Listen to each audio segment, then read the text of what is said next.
Se me encargó a mí hoy día hacer la presentación de trauma palpebral y orbitario. El doctor Insulza va a ser el staff a cargo de esta reunión, así que para que discutamos algunas cosas. Me gustaría partir la presentación con un caso clínico de, del auto que ocurrió durante esta pandemia. Fue este caso clínico, lo presentamos junto con la doctora Balcells, así que quería compartirlo con usted. Era un caballero joven de 34 años que consulta el auto después de un mes de un golpe por un dolor palpebral. El caballero insistía que lo que más le molestaba era un golpe. Perdón, era el dolor. Comentaba que en un antecedente medio dudoso, aparentemente se habría caído de una escalera. No sabemos en qué condiciones ni cómo fue el golpe, porque el caballero no se acordaba mucho de cómo había ocurrido. La anamnesis, como les comentaba, los antecedentes solamente tenía esta caída, que fue suturado en un servicio primario de urgencia a nivel supraciliar en el ojo derecho, sin otros antecedentes oftalmológicos ni alergia. Al examen físico constatamos esta sutura que se ve por acá, con esta tosis palpebral del ojo derecho, y originalmente estaría supurativa que estaba por acá. Esto ya estaba drenado, se había drenado, lo drené yo un lunes, llegó el lunes al turno de retina, y lo decidimos presentar el martes a órbita, pero pensando netamente que era una tosis palpebral postraumática. Eh, Nos dimos cuenta que no tenía compromiso de vía lagrimal, así que lo consideramos una herida no compleja de párpado con un posible compromiso del complejo elevado. Como les decía, tenía un aumento de volumen fluctuante, una tosis palpebral, eritema y calor local. Lo drenamos y le dimos tratamiento antibiótico. Al examen estaba todo normal, tenía solamente una limitación del ojo derecho, pero que a la elevación, pero que sobrepasaba la línea media, y esta cicatriz. El examen oftalmológico recto, como les decía, normal. En base a esto establecimos un diagnóstico de una celulitis preseptal y una tosis palpebral postraumática con un compromiso del complejo elevado. Al día siguiente se lo presentaba a la doctora Balcells, ante lo cual ella sugirió hacer un escáner, que es este de acá, donde no se veía muchas cosas, no se veía por lo menos fractura, no se veían muchos elementos, y la experiencia en este caso fue lo que mandó más, que por eso los paré. Ella plantea originalmente que esto era una tosis secundaria a una reacción inflamatoria, por lo cual ella decide hacer una exploración intraoperatoria a ciegas. Ella planteaba que esto de acá era un cuerpo extraño orgánico, junto que se veía también por acá. Ahí, ahí pasó rápido. Ahí, eso y eso. La verdad, a nosotros al principio no nos pareció, fue como que, pucha, creámosle a la doctora, así, decidimos entrar al pabellón. Entonces, durante el intraoperatorio, que lo hizo la doctora Balcells, primero trata de hacer un corte vertical a través del párpado para buscar este cuerpo extraño. Lamentablemente encuentra este cuerpo extraño, pero se da cuenta que es demasiado grande y retira solamente un pequeño fragmento de este cuerpo extraño. Posteriormente decide entrar por el mismo, em, la principal incisión, la primera herida, para hacer un corte horizontal, y ahí es cuando lo encuentra. Y ahí es cuando lo retira.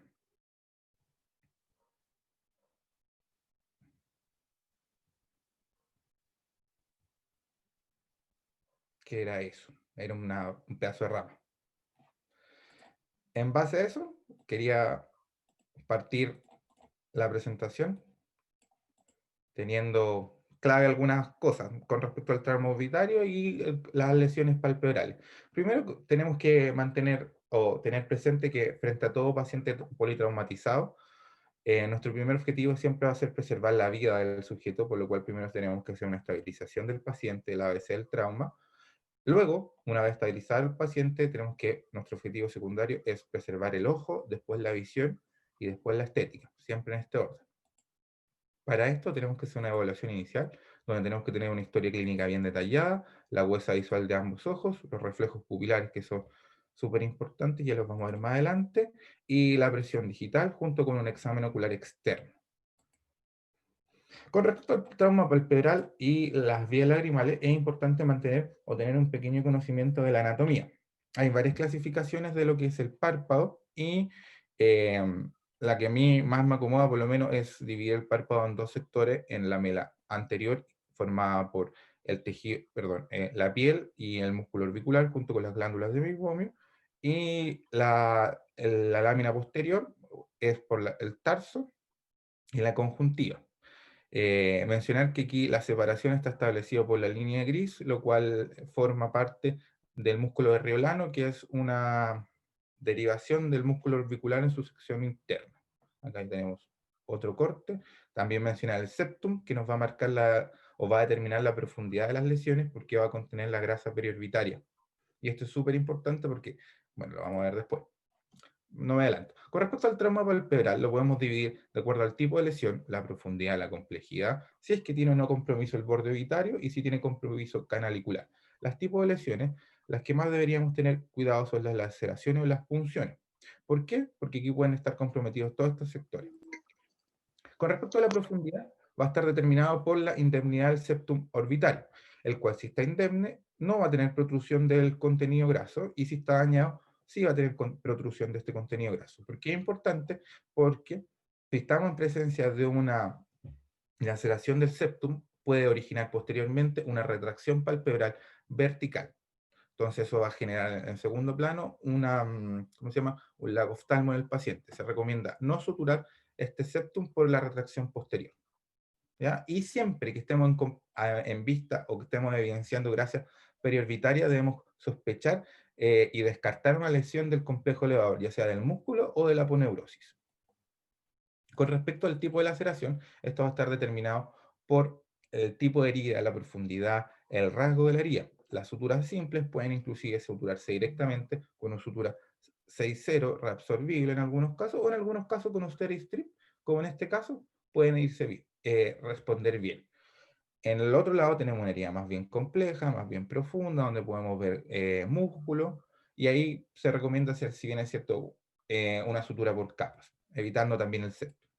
Con respecto al trauma palpebral, que compromete el margen palpebral, como es en este caso, el borde libre, lo ideal sería hacer una sutura identificando las líneas o las distintas capas del párpado. En primera instancia, hacer una sutura con un bicril 6 o 7-0 a través de la línea del tarso, pasando a través de ¿cómo se llama esta? La erupción de las glándulas de meiomio, después a través del músculo orbicular y posteriormente, afrontando un poco la herida con una eversión hacia superior, cerrar la piel. Hay varias técnicas de esto mismo, hay algunas donde dejan las colas un poquito más largas y las suturan con estas mismas suturas de la piel, o simplemente puede ser así, dejando, como está escrito en la imagen, dejando las puntas bien cortas para evitar abrasiones corneales y lesiones corneales por el parpadeo. Aquí. El compromiso canalicular. Tenemos que sospecharlo sobre todo en pacientes pediátricos que tienen una historia más bien de abulsión, mordeduras de perro, idealmente mordeduras de perros más pequeños, pero pueden ser cualquier tipo de paciente, cualquier perro, y idealmente que debemos sospecharlo siempre que hay una herida medial a la pupila, y debemos ir a descartarlo. Con respecto a la reparación de este tipo de heridas, primero debemos reparar a nivel canalicular, lo cual lo podemos hacer con una intubación bicanalicular o monocanalicular. La primera es a través de una sonda Crawford, que hacemos primero el recorrido horizontal 2 milímetros, después nos horizontalizamos hasta tener el tope óseo, nuevamente nos verticalizamos para pasar la sonda hacia inferior y sacarla a través de la vía de la fosa nasal, y hacemos lo mismo por el otro conducto. Posteriormente, estos dos elementos, estas dos sondas, los amarramos y suturamos la piel posteriormente. ¿Cuánto debe quedarse la sonda? Eso es variable, lo discutíamos con el doctor el viernes pasado, va a depender de la escuela y del tipo de lesión. El otro elemento, que es la que más conocemos, es la sonda a través de una pigtail, que es básicamente lo mismo, solamente que se hace con un gancho especial. Se intuba primero la vía, la vía lagrimal indemne, se pasa ¿cómo decirlo? elemento metálico, esta pinza, esta colita de chancho, con un orificio al principio para después nuevamente retirarlo y mantener esta sutura y luego nuevamente poner la sonda de plástico y pasarla a través de la lesión de la vía lagrimal dañada y suturarla, como se ve aquí, y nuevamente suturamos la piel.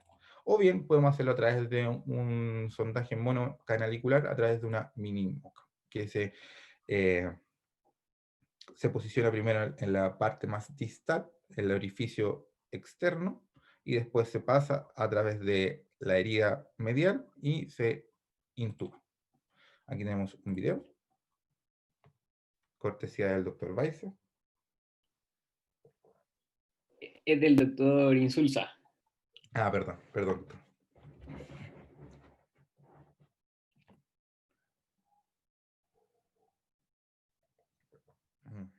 Está a través de una sonda Cradford. Ahí llega hasta el tope óseo, el hueso, y después se verticaliza.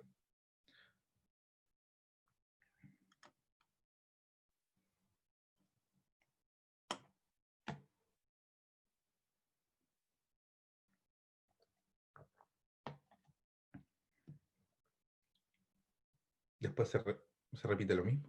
Oh, se cortó. Bueno,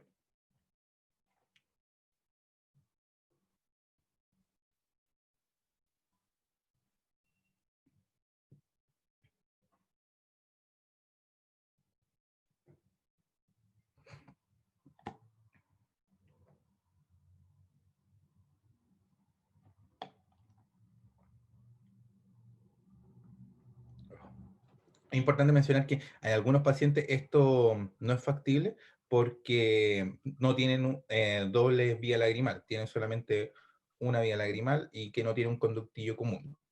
No desembocan juntos a través de un conducto común. Voy a pasar un poquito. Doc, disculpe. Eh, ya, con respecto a los cuerpos orbitarios, que también forma o está escrito dentro del libro de la academia, por eso fue que incluí el primer caso clínico, corresponde a un 4.5 de todos los antecedentes o todas las consultas de trauma y a nivel orbitario. Con respecto a los cuerpos extraños, entre un 80 y un 85% van a ser metálicos o de vidrio. ¿Qué es lo bueno que tienen esto? Es que estos cuerpos extraños, como son los perdigones, no van a generar tanta reacción inflamatoria local, inclusive de acuerdo a su ubicación y la expectativa visual del paciente pueden ser o pueden permanecer alojados, versus los cuerpos extraños orgánicos, como era el caso de este paciente, madera, van a generar mayor reacción de cuerpo extraño y una reacción inflamatoria que inclusive puede originar una tosis palpebral y harta inflamación con un absceso periorbitario, como fue el caso que describimos. Por eso lo quise incluir ahora en la presentación. Entonces, no todos los cuerpos extraños se van a comportar igual y va a depender de su naturaleza. Con respecto al trauma orbitario, es, como le había mencionado, es la primera consulta en el servicio de urgencia y la podemos establecer o dividir de nuevo en dos, en lesiones óseas y lesiones no óseas. Por lo general, cada una de estas lesiones se van a ir asociadas a lesión de partes blandas en grado variable. Las lesiones óseas van a ser las fracturas propiamente tal y las lesiones no óseas el síndrome compartimental orbitario y la neuropatía óptica traumática. Con respecto a las fracturas, ¿cuándo las vamos a sospechar? Cuando va a haber una limitación de los movimientos extraculares, diplopia, enoftalmo, hipostesia del sector del nervio infraorbitario, enfisema subcutáneo, deformidad facial, epistaxis o trismus y maloclusión. Como este el caso acá, tiene una diplopia, obviamente con un estrabismo restrictivo. En estos casos se recomienda hacer un TAC de órbita con corte axial y coronal. Con respecto a su manejo a priori, solamente en forma general, tener en cuenta que la sección de piso y pared medial son los más frecuentes que corresponden al manejo oftalmológico. Con respecto al techo, siempre debemos considerar una evaluación neuroquirúrgica para establecer o primero velar por la vida del paciente y en tercera instancia los de pared medial, perdón, pared lateral corresponden a un manejo más bien maxilofacial.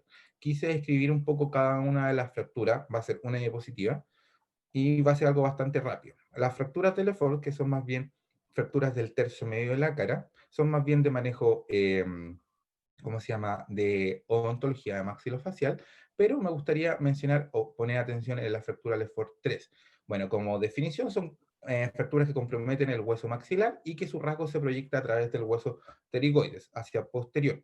La fractura tipo 1 no hay compromiso de la órbita, la tipo 2 hay una fractura de pared medial, inclusive el hueso lagrimal, por lo cual podemos tener un compromiso del el saco lagrimal. Y en la fractura tipo 3 hay una disociación entre la cavidad craneana y los huesos faciales. Entonces el paciente puede presentar un cierto grado de trismos y una imposibilidad para hablar en grado variable. Con respecto a la fractura del sector lateral del complejo cigomático maxilar, estas fracturas se asocian a altos grados de energía. Entonces, siempre debemos buscar o evidenciar lesiones secundarias en varios tejidos. Qué importante desde la esfera oftalmológica es que si hay un compromiso de las cuatro paredes de este hueso, vamos a tener una caída del tendón cantal lateral, que el paciente puede presentar un telecanto traumático y también una caída del ojo, como está evidenciado en esta imagen. ¿Ya? También puede presentar un trismus. Me acuerdo de este tipo de fracturas porque el doctor Torres Marín, me acuerdo que en clases, o sea, en clases, en pabellón me mencionó este tipo de fractura y llegué a buscarla. Me dijo que este era un tipo de fractura que se podía hacer desde la entrada, por la caída del ojo y del tendón cantal lateral. Hay una caída completa ¿cómo se llama esto? Bueno, del tendón cantal lateral, del tubérculo auricular. Este tipo de las fracturas de techo, por su otro lado, son más frecuentes en niños. Esto se debe a que tienen una proporción cráneo y cara medial mayor, porque están en crecimiento y además está en proceso de neumatización al seno frontal. Entonces la disipación de energía es menor, que debemos considerar siempre una evaluación por neurocirujano o neurólogo y mencionar que el atrapamiento muscular es raro. Si tenemos diplopia en las primeras horas o en forma aguda después del trauma, tenemos que sospechar en primer lugar un hematoma o edema de partes blandas como causa de esta diplopia. Con respecto a las fracturas del tercio medio, que ya sería como lo que nos involucra a nosotros, siempre debemos pensar o sospechar un daño de la vía lagrimal. ¿Ya? Aquí también vamos a tener un telecanto traumático, pero por un compromiso del hueso lagrimal, con su inserción del canto medio. Las podemos clasificar en tres grandes grupos, en donde el primero solamente hay un compromiso del hueso maxilar sin lesión conminuta. En la segunda hay lesiones conminutas, pero la inserción del tendón cantal medial está indemne, como se ve acá. Hay fracturas conminutas, hay varios fragmentos, pero la inserción del ligamento está bien. En cambio, el grado 3, la inserción del ligamento está comprometida o bien hay una avulsión directamente por el trauma de este tendón cantal medial. Su tratamiento es discutido, como lo vamos a ver más adelante, pero se podría plantear un tratamiento quirúrgico cuando hay un atrapamiento muscular, que lo vamos a ver después, una diplopia restrictiva persistente, un enoftalmo y cuando hay un compromiso de pared inferior asociada a esta fractura, que también ahí es discutible. Hay algunos doctores que describen en los libros que podían operarlo en forma inmediata, sobre todo si hay un rasgo continuo entre los dos, o podría ser más bien diferido.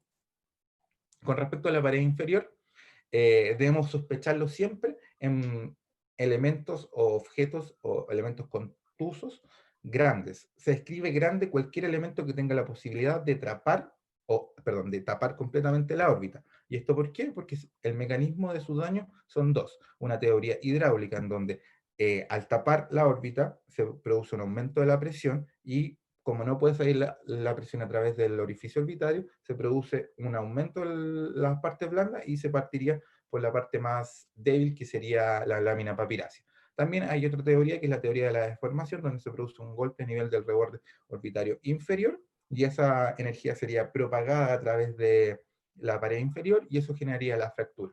El cuadro clínico siempre tenemos, que fue el que comenzamos, edema palpebral con quemosis, siempre sospechar los quemosis, diplopia, limitación de los movimientos verticales, ya sea elevación o depresión, en oftalmo, hipostesia de la región infraorbitaria y enfisema subcutáneo.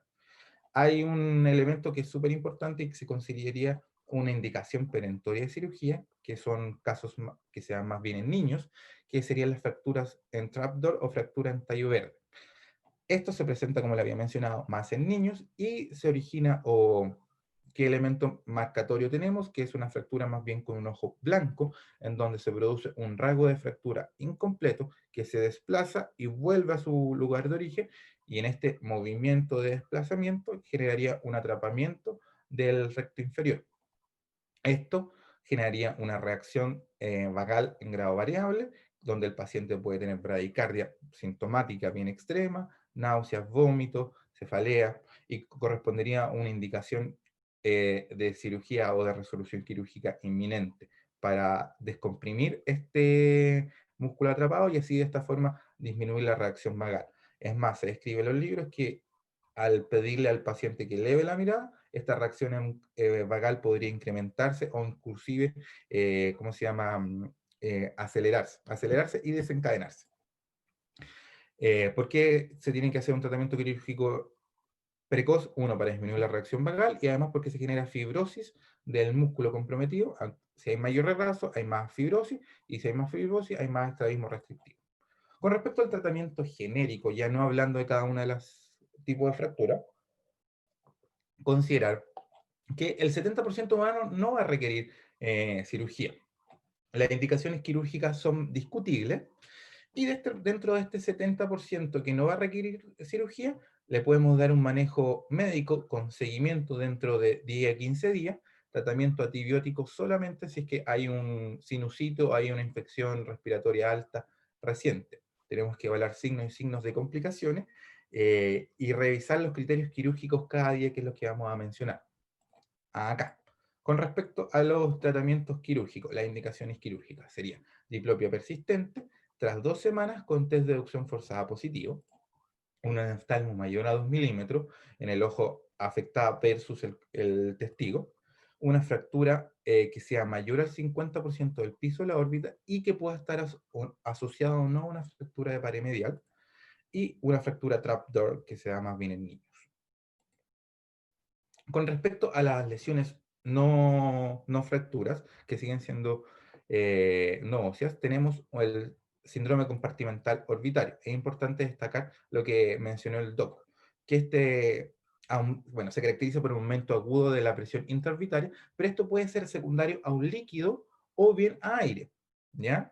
Líquido podemos incluir sangre o inclusive inyecciones retro o perioculares, ya, de anestesia, o la presencia de aire a través de una fractura de pared medial.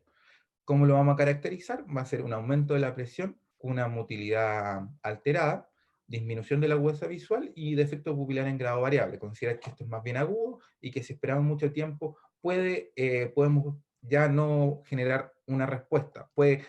El defecto pupilar sería más bien tardío, entonces no deberíamos esperar a buscarlo, pero puede estar presente. Siempre en estos casos se debe realizar en forma urgente una cantotomía y cantolisis, inclusive sin la necesidad y sin retrasar por imágenes. Eso es súper importante porque lo mencionan en varios libros, ¿ya? Yo personalmente, como decía el doc, nunca había visto una cantotomía y cantolisis, y los libros no entendí muy bien la descripción, así que fui a YouTube a que me ayudara. Entonces, ellos describían esto que se podía hacer en 1 minuto, ¿ya? Ahí está. Le voy a dejar el audio porque va explicando. The lateral canthal tendon can be thought of as forming a Y at the lateral canthus. The first step in this procedure is to make a cut so that the Y is transformed into a V. Here, a utility scissors is used to open the lateral canthus approximately 1 centimeter. Ahí se paraba el audio, por si acaso. You can see that the lateral canthus now takes on the shape of a V. Next, a Palfic forceps and a fine pointed scissors. Mencionar que solamente con la cantotomía la presión intraocular no va a descender. Tiene que ser una cantotomía cantolisis, ¿ya? Y esta puede ser sectorial, como lo escriben los libros en inglés, o puede ser ya completa, como lo hacemos en la used to perform the inferior canthalisis. The lateral lid margin is pulled anteriorly to place the inferior cruce of the lateral canthal tendon on stretch. The scissors are turned 90 degrees to the eyelid margin and can be used to strum to the deep tissue to locate the inferior cruce. Cutting this tissue releases the lid from the orbital rim. You know when you've properly completed the cut if the lateral eyelid pulls inferiorly with ease. The lower arm of the V has now been cut, completing the inferior canthelysis. Cutting the superior crus by performing a superior canthelysis may also be necessary to adequately decrease orbital pressure. Perfecto. No sé si alguien tiene alguna duda, podríamos repetir el video, o Doc nos podría ayudar en esta parte, su experiencia. ¿No? ¿Sí? Porque Sí, mira, ojalá un paciente se presentara de esa forma y fuera tan sencillo hacer la cantotomía cantolisis.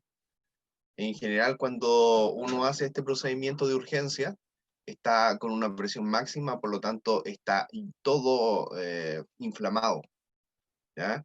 Está súper inflamado el ojo y prácticamente no puedes abrir el párpado. Entonces, ¿qué es lo que hay que hacer? Una cantotomía amplia, lo más amplio que puedas.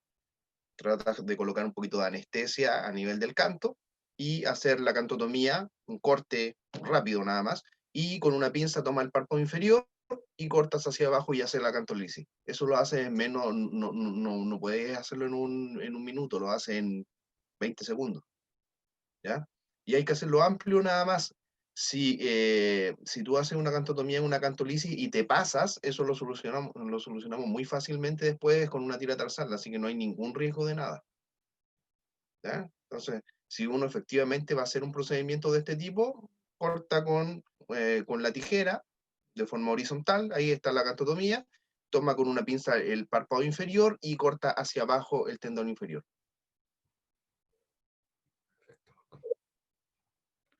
¿Alguna duda, chiquillos? Y bien extenso nada más, o sea, no hay nada que puedan dañar. Si abren el párpado, posteriormente eso se soluciona, pero lo importante es bajar las presiones, en este caso que están aumentadas. Ya, perfecto. Ya, seguiré entonces. Encontré un esquema, un algoritmo de manejo para abordar este síndrome compartimental orbitario, que lo encontré bastante bueno porque no tan solo me habla de un síndrome compartimental secundario trauma, sino que también incluye una complicación postoperatoria. Entonces, primero establece el diagnóstico. Tenemos un examen clínico concordante.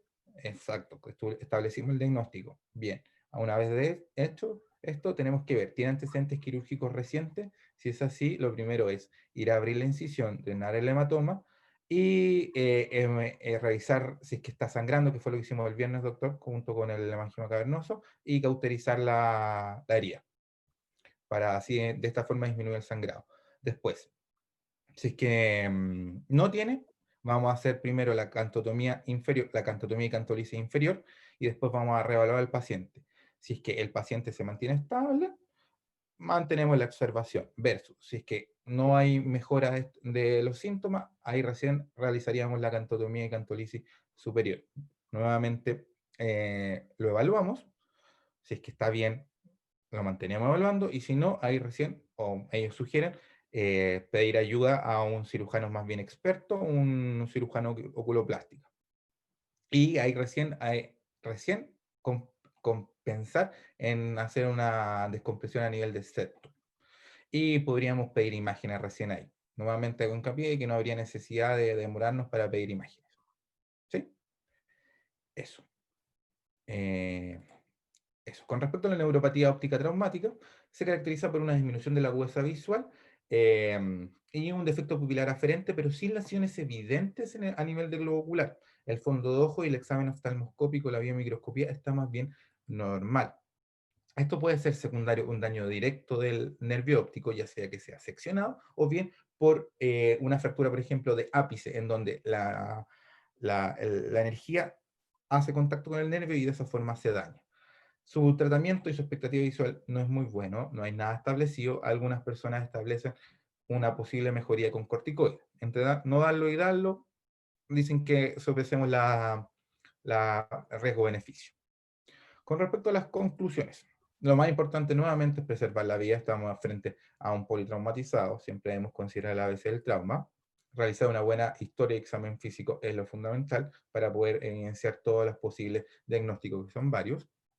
El TAC de imagen es bueno, pedir siempre un TAC axial y coronal de órbita. Debemos sospechar lesiones e ir a buscarlas. Saber que hay procedimientos que deben esperar y otros no, la cantotomía y cantolisis, y el seguimiento de los pacientes. Siempre debemos hacerlo.